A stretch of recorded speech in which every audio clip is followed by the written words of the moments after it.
After 2.5 centuries of enslavement in the United States, where black people were tortured, abused, sexually assaulted, killed, and subjected to forced labor, emancipation finally came at the end of the Civil War with the ratification of the 13th Amendment in 1865. Most formerly enslaved people in the United States were remarkably willing to live peacefully with those who had held them in bondage despite the violence they had suffered and the degradation they endured.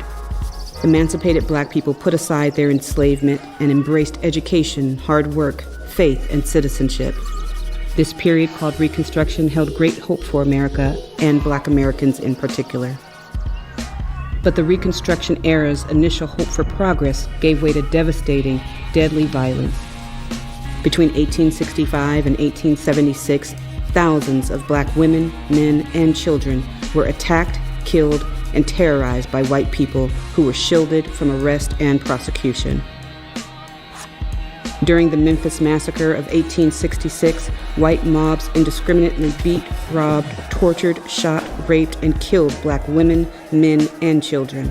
In the course of 3 days, 90 black homes were destroyed and all black schools and churches were burned to the ground.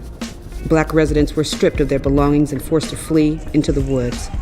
There was no criminal prosecution against the white instigators of the Memphis Massacre, one of hundreds of such incidents during this period.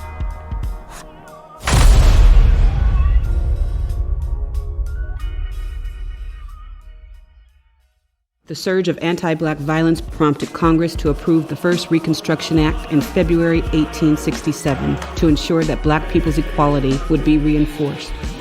In 1868, the 14th Amendment declared all persons born in the country were citizens regardless of race and thus entitled to privileges of citizenship, due process, and equal protection. Over 80% of eligible black men registered to vote, schools for black children became a priority, and courageous black leaders overcame enormous obstacles to win elections to public office. This triggered a violent backlash from those within the white community who could not accept black equality. In Opelousas, Louisiana, in September 1868, white citizens terrorized the community to suppress black voter turnout in the upcoming election. White mobs roamed the countryside for several weeks, targeting black citizens and their white allies, murdering an estimated 200 people. Other massacres of hundreds of black people took place in New Orleans, Colfax, and parishes throughout Louisiana. Violence spread from Texas to North Carolina, where white mobs sought to intimidate and deprive black people of their rights.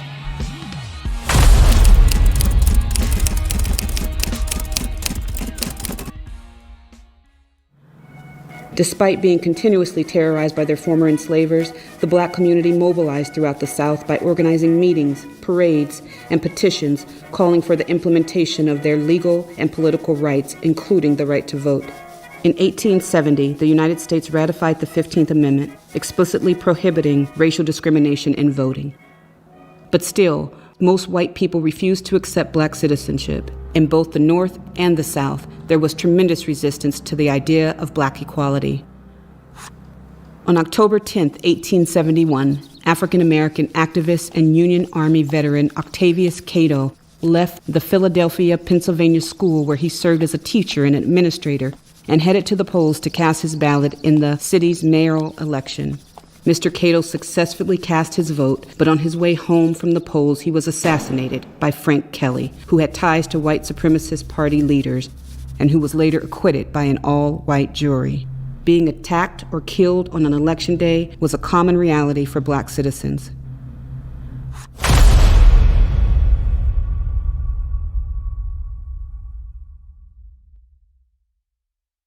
During Reconstruction, an estimated 2,000 black men served in elected office from local and state positions all the way up to Congress. But increased political participation came at a cost of increased white violence against the black community. In Vicksburg, Mississippi, in December 1874, where black people gathered to protest the removal of their elected black sheriff from office, white mobs attacked and killed at least 50 of them.